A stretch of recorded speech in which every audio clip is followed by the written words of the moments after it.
I recently read, "Don't Believe Everything You Think. Why Your Thinking is the Beginning and End of Suffering" by Joseph Nguyen. Thoughts are great, but thinking is destructive. Recognizing the difference between thoughts and thinking can be life-changing. Thoughts just happen. They're observations and ideas that pop into your mind. Thinking is everything else you add. "I'm tired" is a thought. "I'm always exhausted. Why can't I get enough sleep? I'm going to have a terrible day at work" is thinking. "I forgot to reply to that email" is a thought. "I'm so disorganized. They're going to think I'm incompetent. This is why I'll never be a team leader" is thinking. "I want to start a podcast" is a thought. "But my voice sounds weird. And what if I run out of things to say?" is thinking. Thinking often starts with, "This is really," insert judgment, and "what if," insert story. Unnecessary judgments and mental stories stoke fear and hopelessness, which initiate an intense stress response in the body. The more you allow your mind to form opinions about what's happening and stories about what will happen, the more you suffer. That's where the title of the book becomes a powerful directive. Don't believe everything you think. If you stop believing the opinions, judgments, or predictions you think after an event, you can stop stress from spiraling into suffering. Imagine you and your friend are both driving to important interviews. Midway through your trips, you get flat tires at the exact same time. Your friend's mind immediately starts racing. "This is a disaster. I'm going to miss the interview, lose the job, and never recover." They slump against the car, overcome with hopelessness. Meanwhile, you step out of your car to look at your tire and have the thought, "Yep, it's flat." Your mind starts feeding you stories about how bad the situation is and what it means for your future, but you simply choose not to believe those stories and let them fall away. Then, you calmly call the interviewer and set up another time. Same event, same stakes, but your friend is suffering and you're not, because your friend let their thinking take over, and you didn't. This echoes what the Stoics have said for millennia. It's not the events that disturb us, it's our opinion of them. An overly opinionated mind is a mind in overdrive. Picture your mind as a car engine. The more thoughts you have, the higher you push the RPMs. When you hold too many strong opinions, you start redlining your mental engine, and it won't be long before you burn out completely.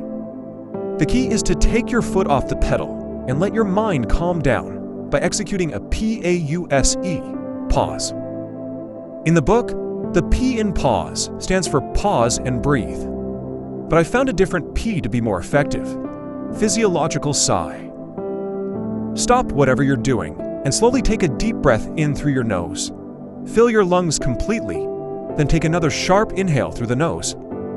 Now make a long, steady exhale through your mouth, like a deep sigh of relief.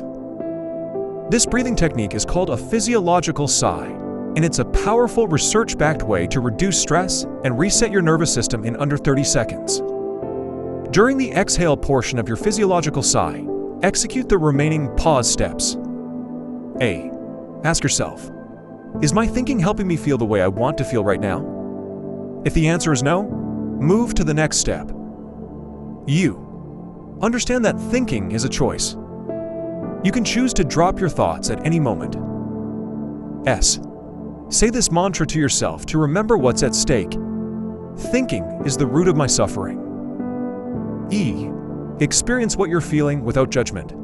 Stop resisting your thoughts or emotions and just let them wash over you. Imagine you're standing waist deep in the ocean, feeling waves crash into you. The more you allow yourself to feel, the faster the waves of thought calm down and your mind becomes still. Simply feel what you're feeling without adding judgments, opinions, or stories on top. After the pause, you'll find yourself in a different mode. No longer overthinking, just present. You'll be like an elite athlete in the zone. Athletes don't think through every step. They simply trust their intuition to guide them in real time. They don't ask, what happens if I miss the shot? They just shoot and respond to the outcome. Author Joseph Nguyen says it best. Our intuition will rarely show us every detail of how to create what we imagine, but it will always show us the very next step to take. Trying to figure it all out in advance leads only to overthinking. So stop overthinking and start trusting. Trust your bigger brain, the subconscious, to provide you with ideas and next steps when you need them. Don't block those incoming messages with unnecessary thinking. Now, you might be wondering, as I did, how can I be productive if I don't think? But a better question to ask is, how much have I procrastinated because of thinking? A small task, like replying to an email or making a phone call, should take 5 minutes. But once overthinking creeps in, your brain starts spinning. What if I say the wrong thing? What if they judge me? What if I mess it up and look unprepared? A task equivalent to squishing an ant starts to feel like slaying a fire-breathing dragon.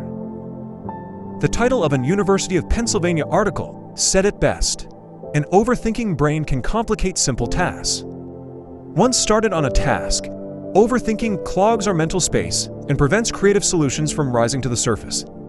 Albert Einstein understood this. Whenever he was stuck on a difficult problem, he didn't think harder. He played the violin. He quieted the noise in his head and let the answer emerge.